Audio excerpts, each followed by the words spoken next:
Les amis, j'espère que vous allez bien. On se retrouve pour une nouvelle vidéo sur ce qui pourrait arriver dès le chapitre 13 de Boruto True Blue Vortex et on va se concentrer sur le personnage de Kashin Koji. Et si en réalité, ce n'était pas que le clone de Jiraiya, et si c'était Jiraiya lui-même. Alors avant d'arriver à cette hypothèse, on va aborder tous les éléments qui nous avaient été donnés dans la partie 1 de Boruto jusqu'à ce chapitre 12 qu'on a lu récemment pour ce qui est de la seconde partie de Boruto True Blue Vortex. Alors on va commencer par déjà parler des origines de Kashin Koji et comment il est apparu, comment il a été créé, modifié par Amado. Souvenez-vous des premières informations qu'avait communiqué Amado au Shinobi de Konoha. C'est lorsqu'Amado venait d'arriver, il avait demandé l'exil à Konoha pour être protégé d'Ishiki Otsutsuki. À ce moment-là, il nous avait dit que Kashin Koji c'était un petit peu un personnage dans la même trempe que Delta, en termes de modification. Le truc, c'est qu'Amado avait aussi rajouté que voilà, si Kashin Koji c'est comme Delta, avec des modifications apportées grâce à la technologie, on peut aussi dire ça pour le personnage d'Ao, on peut pas parler de conception de la part d'Amado. Une conception, c'est quand on crée quelque chose de A à Z. Là, on le voit clairement. Pour Kashin Koji, Delta ou encore Ao, on est parti sur une base qui existait déjà. Alors, ça peut être à partir de cellules, ça peut être à partir d'un corps abîmé, notamment pour Ao. Amado a-t-il vraiment tout dit au sujet des origines de Kashin Koji? Est-ce que vraiment celui-ci est le clone de Jiraiya qui est issu des cellules de ce dernier? On peut se poser la question. Souvenez-vous, lorsque Jiraiya est mort face à Pain, un moment tragique et aussi très triste, il faut le dire, il y avait de l'émotion à l'époque, on n'a jamais... Enfin, nous, on n'a rien fait, c'est plutôt les shinobi qui n'ont jamais retrouvé le corps de Jiraiya.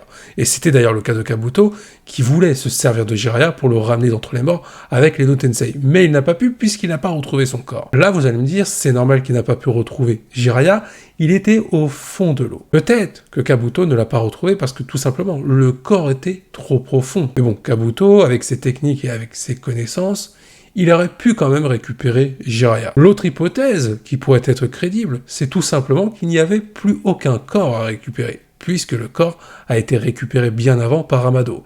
Là, on est dans une hypothèse où Amado aurait été présent lors du combat entre Jiraiya et Pain. Au moment où Jiraiya est en train de sombrer dans l'eau et qu'il a perdu connaissance, il aurait pu être récupéré par Amado, et par la suite, celui-ci aurait pu tout simplement ramener, ou plutôt maintenir en vie Jiraiya. La suite, elle est plutôt simple à deviner, c'est qu'Amado aurait remis à zéro la mémoire de Jiraiya. C'est-à-dire que celui-ci ne se souviendrait pas de son passé. Ça donnerait naissance à Kashin Koji. Ça rejoindrait finalement les informations qu'a dit Amado au Shinobi, notamment à Naruto et Shikamaru à l'époque. Le fait que Kashin Koji, en termes de modification, en termes de clone, c'est dans la même veine que Code, Delta, Ao, ou encore même par rapport à Kawaki, parce qu'on parle de modification, on ne parle pas de conception. Là, on dit que c'est le clone de Jiraiya, parce que c'est Amado un petit peu qui a nommé ça comme ça. Ça se trouve, clairement, c'est pour faire passer la véritable vérité dans l'ombre, pour que personne ne se soucie réellement de qui est Kashin Koji par rapport à ses origines, que c'est bel et bien Jiraiya. Alors oui, l'hypothèse est tendue, mais il y a beaucoup d'éléments qui laissent créditer que cette hypothèse est possible. Le fait qu'on utilise une potentielle rencontre entre Naruto et Kashin Koji. Souvenez-vous, Naruto se posait des questions en voyant ce personnage. Il avait l'impression de l'avoir déjà vu, qu'il le connaissait, sans mettre un mot sur la vérité qu'il y avait sous ses yeux. Peut-être que tout simplement, cette rencontre qui aurait pu arriver bien plus tôt, qui n'a pas été faite par rapport aux circonstances, le fait que Kashin Koji avait été laissé pour mort face à Ishiki, qu'ensuite Naruto a dû affronter Ishiki, et ensuite un petit peu plus tard, il a été envoyé dans une dimension par Kawaki. Donc au final, cette rencontre n'a pas pu avoir lieu. Mais c'est évident que Kishimoto, il l'a coché dans son agenda. Cette rencontre aura bien lieu à un moment donné. Il y aura de l'émotion. Un autre point qui s'avère troublant, c'est l'anime qui nous avait proposé des informations complémentaires par rapport à ce que nous proposait le manga. Souvenez-vous, Kashin Koji, en s'infiltrant à Konoha, il était à la recherche d'informations, non pas qui concernaient la 4ème Grande Guerre Ninja, celle qu'on a vécue à la fin de Naruto Shippuden, mais des informations antérieures à l'époque où Jiraiya était toujours en vie. On est clairement sur un personnage qui est à la recherche de son identité, des informations qui concernent ses véritables origines. Tous ces éléments-là laissent à penser qu'il y a encore un mystère et que tout n'a pas été résolu dans la partie 1 de Boruto lorsqu'Amado a dévoilé on va dire, les origines de Kashin Koji. Qu'en gros, que c'était une arme pour se défendre et un pion face à Ishiki. En réalité, visiblement, Kashin Koji, ce serait bien plus que ça. Ce ne serait pas que le clone de Jiraiya. Revenons du coup sur le fait que j'ai évoqué, comme quoi Kashin Koji, c'était le pion d'Amado pour servir de sacrifice face à Ishiki. Évidemment, la survie de ce personnage va impacter les objectifs d'Amado. Clairement, Kashin Koji, s'il est de retour, il mettra des bâtons dans les roues d'Amado parce que il n'a pas supporté un petit peu la vérité que lui a balancé Ishiki, qu'en gros, Amado l'a vendu pour se faire tuer. C'était le plan d'Amado de A à Z. Tout ce que fait Amado, c'est dans son propre intérêt. Mais la survie de Kashin Koji risque de mettre à mal tout ça. On arrive du coup sur ce qui s'est passé durant l'ellipse et un petit peu avec ce début de la seconde partie. Le personnage de Boruto a fait la rencontre de Kashin Koji. Ça, c'est un élément, une situation qu'on n'a pas vue. On sait que cette rencontre a eu lieu, on ne sait pas où, on ne sait pas comment, et on ne sait pas quand durant l'ellipse. On a vu quelques extraits de l'ellipse, on a vu Boruto avec Sasuke, et Sasuke se faire emprisonner suite aux actions de Code, lorsque Code a attaqué Boruto et Sasuke. Mais en soi, on ne sait pas ce qui s'est passé après, et qu'est-ce qui a amené Boruto à rencontrer sur son chemin Kashin Koji. Est-ce que c'est Boruto qui est tombé par hasard sur lui, ou est-ce que c'est l'autre personnage qui est tombé sur Boruto pour lui demander son aide, pour vraiment qu'on arrive sur une collaboration. Sur le début de cette seconde partie, Boruto est épaulé par Kashin Koji. Boruto a obtenu des informations, il sait qu'il y a un futur rempli de chaos qui se propage, qui risque d'arriver plutôt sur le monde de Shinobi. Et Boruto a l'objectif d'empêcher tout ça. Mais ça ne s'arrête pas là. On voit Boruto avec une variante du Rasengan, le Rasengan Ozoiko. Comment Boruto a-t-il pu apprendre cette technique, cette puissante technique?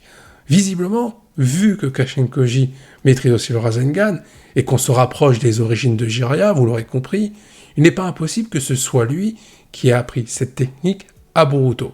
Une petite référence à Jiraiya par rapport à Naruto, à l'époque, ça peut être aussi sympathique.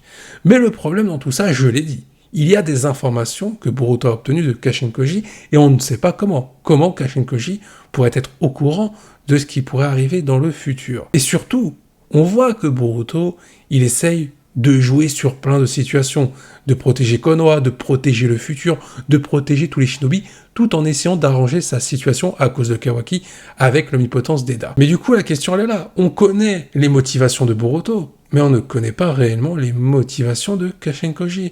Alors je pense que la collaboration entre Boruto et Kashin Koji, il va y avoir du donnant-donnant. Je pense que Kashin Koji veut mettre des bâtons dans les roues à Amado et qu'il a besoin de Boruto pour parvenir à ça. Mais il y a un détail à prendre en compte, et je l'ai évoqué aussi, c'est l'omnipotence d'Eda. Est-ce que Kashin Koji, en voyant Boruto, il ne confond pas avec Kawaki? Ou alors, peut-être que Kashin Koji n'a pas été impacté par l'omnipotence, ou alors Boruto aurait pu très bien réussir un petit peu à débloquer la conscience de Kashin Koji en lui faisant comprendre que la vérité a été modifiée et que lui c'est Boruto et non Kawaki. Sur ça, on est un peu dans le flou, il y a encore du mystère. Vous l'aurez compris, on a quand même beaucoup de choses où Kashin Koji est impliqué concernant le rôle de Boruto, et ça fait une nouvelle fois référence à ce qui a été fait à l'époque. Boruto entraîné par Sasuke, donc entraîné par le rival de Naruto, et Boruto entraîné par le clone du sensei de Naruto. Ce sont des éléments qui restent troublants, mais qui laissent présager qu'on va avoir quelque chose d'assez sympa avec Kashin Koji, et notamment peut-être avec le personnage de Naruto. Ça, j'en suis intimement convaincu. Autre point que je voudrais évoquer, j'ai parlé des informations que pouvait posséder Kashin Koji, mais il y en a une qui nous a été dévoilée dans le chapitre 12. L'épine de l'âme qu'on a vu issue du corps d'Hidari, qui permettrait de libérer Sasuke. Cet objet, Kashin Koji l'a déjà vu. Alors, à quel moment il a déjà vu cet objet? Parce que la menace des Shinju est apparue très récemment.